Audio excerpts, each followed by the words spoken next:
そうか。 Maybe that was fine for now, but the future was going to be filled with sorrow. For Mayuri, for Ferris, for Lukako, for Daru, for Suzuha, for Kagari, and for Maho. Did I really make the right choice when I decided to let Kiriso die?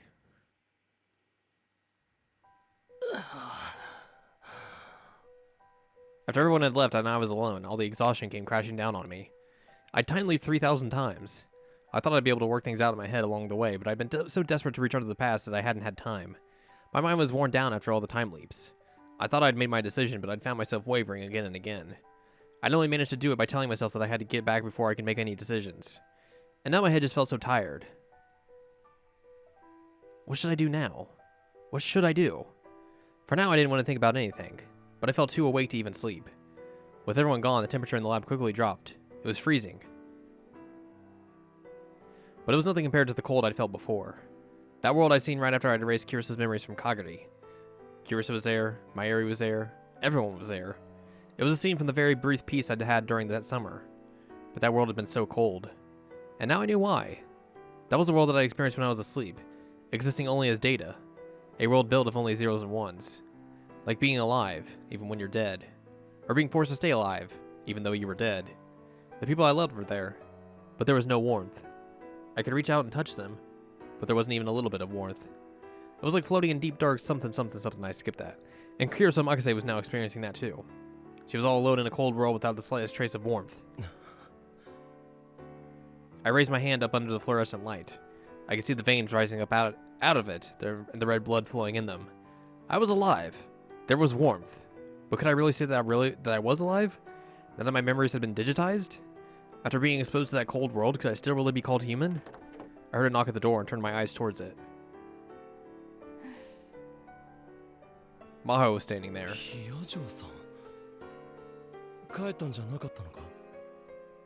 ちょっと忘れ物をしちゃってね。忘れ物？それより、あなたこそ一人で何をしているのかしら？ Maho showed no signs of looking for whatever she had lost. Instead, she came right up and sat down in front of me. さっきもずっと難しい顔してたわよね。何か気になることでもあるの？ Maybe she'd been worried enough to come back and check on me. 私じゃクリスの代わりにはなれないかもしれないけど、それでもよければ話してみて。比野城さん。 There was no need to worry about whether I could tell her or not. I needed her to make the time leap machine. And for that, she needed to hear everything. 嘘みたいな話だが、聞いてくれるか。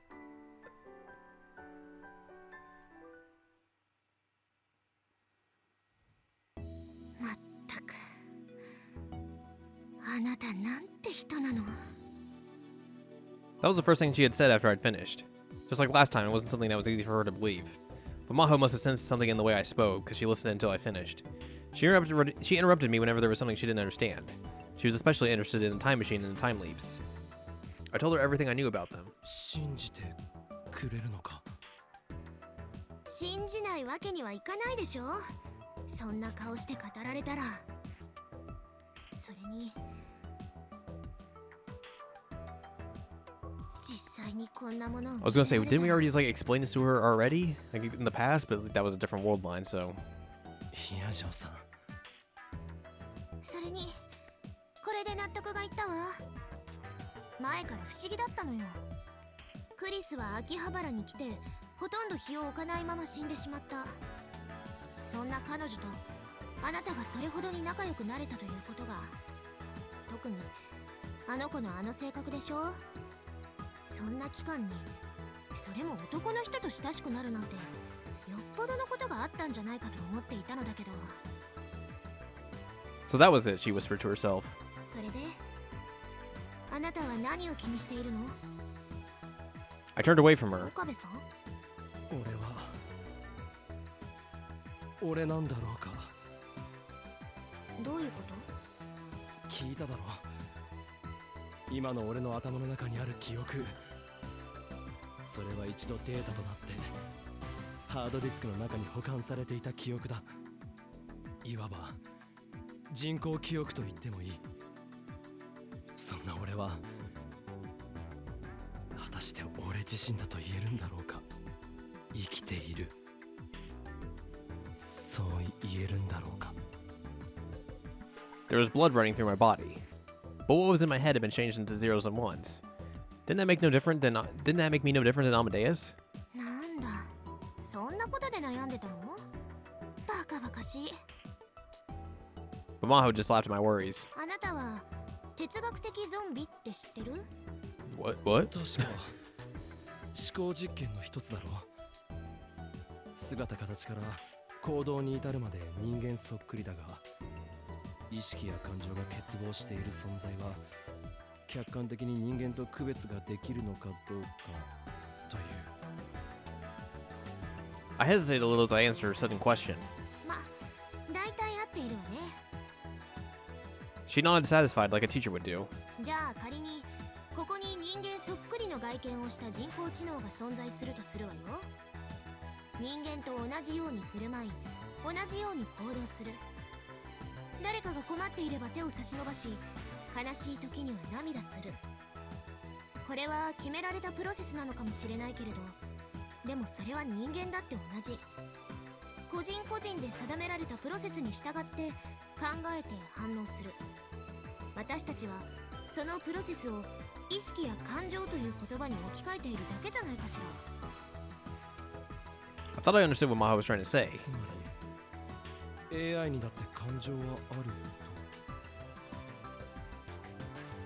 少なくとも私たち科学者はそういうものを作り出すために日々研究を重ねているつもりよ。 She puffed out her chest with pride. じゃあ岡部さん、あなたは感情を持った AI は人ではないと思う？ If they looked just like a person and thought just like them and had feelings too, they were a person. と。いや、でしょ？そもそも個人を個人たらしめているのは記憶よ。その人が生まれ経験したこと、感じたもの、その集合体が人間なの。だから岡部倫太郎、たとえ一度データになっていても、あなたの記憶と体を持つあなたは紛れもなく人間、岡部倫太郎よ。心配いらない。ヒアジョーさん。だいたいクリスの作り出したっていうそのタイムリープマシンだって記憶を一度データ化して還元するものなんでしょ？だったら今さら思い悩むだけ無駄だと思わない？ That was what Daro had told me in the future too. But strangely, when she said it, it made me feel better. こういう時クリスならもっと的確なことを言えたのかもしれないけど。いや、そんなことないよ。十分だ。 Maho had given her opinion as a brain scientist that I was still me. There was still a strength in her words, just like there had been in Kiriso's when she'd driven me forward. I remember what Maho had said before. あなたは天才で、所詮私はサリエリだったってことよ。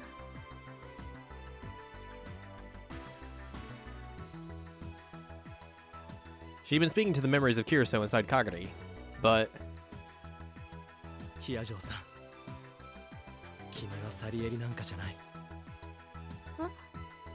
立派なアマデウスだ。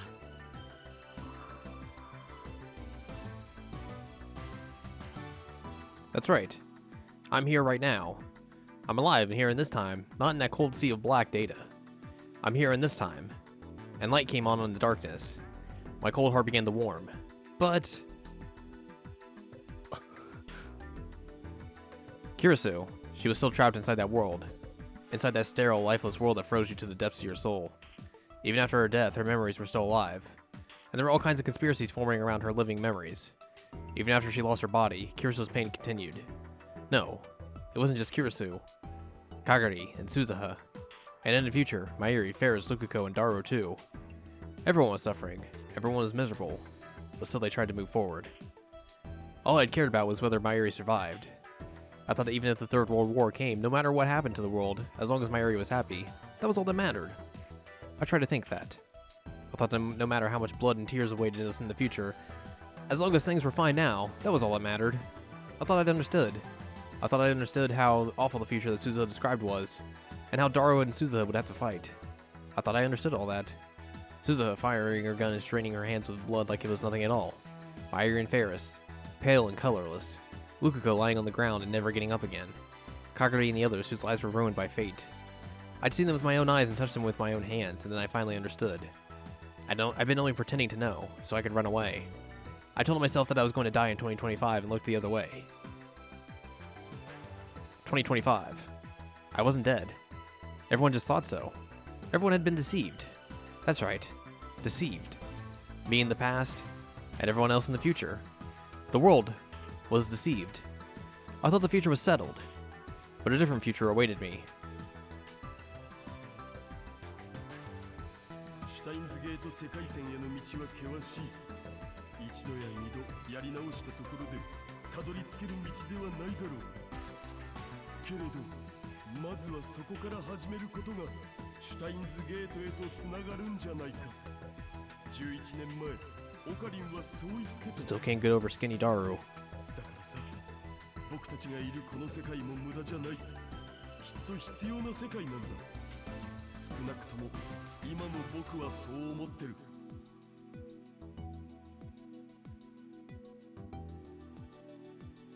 I had no way of knowing what would make me say that 14 years from now. All I knew was that 14 years from now I would know that this day was coming. So maybe I should do what I said. If that future in 2036 was necessary, then maybe a world where Kirsa was released from her electronic prison was necessary too. No matter how hard the path would be, I had to take the first step. And what I needed right now was that first step. ヒアジョーさん、何？アメリカに帰る前にもう少し付き合ってもらえるか。そうね。条件が2つあるわ。条件？一つはこのタイムマシンを調べさせてほしいってこと。もう一つはあなたのことオカリンさんって呼ばせてもらう。あなたは私をマホって呼びなさい。悪くない条件だと思うけど。 There was an innocent smile on her face, the likes of which I'd never seen 分 before. かった。魔法。よろしく、オカリンさん。 When she put her small hand against mine, I felt a solid warmth. どうしたんだにゃ、オカリン。一度帰った後にわざわざ呼び出すにゃんて。そうだよ。僕なんてそれほど近いわけじゃないんだからさ。話があるなら帰る前に言ってほしかったのだぜ。I called all the lab members back after they had left to go home, and they weren't happy. お話って何かな、オカリン。LINE や電話じゃダメなお話ですか？ああ。その前に、鈴葉。何？一つ聞きたい。お前は俺のことをどう思っている？どうとは？オカリン、まさか。いくらオカリンでも鈴葉はあげらんないよ。お父さんは認めません。ダメ、絶対。 I ignored Daru, who seemed to have gotten the wrong idea completely, and turned back to Suzuha. お前はこの半年、俺のことを見ていたはずだ。その上で、心の中ではどう思っていた？率直な言葉を聞かせてほしい。言っていいのか？ああ。正直言うと腹が立ってしょうがなかった。 Yeah, that was honest. I chuckled.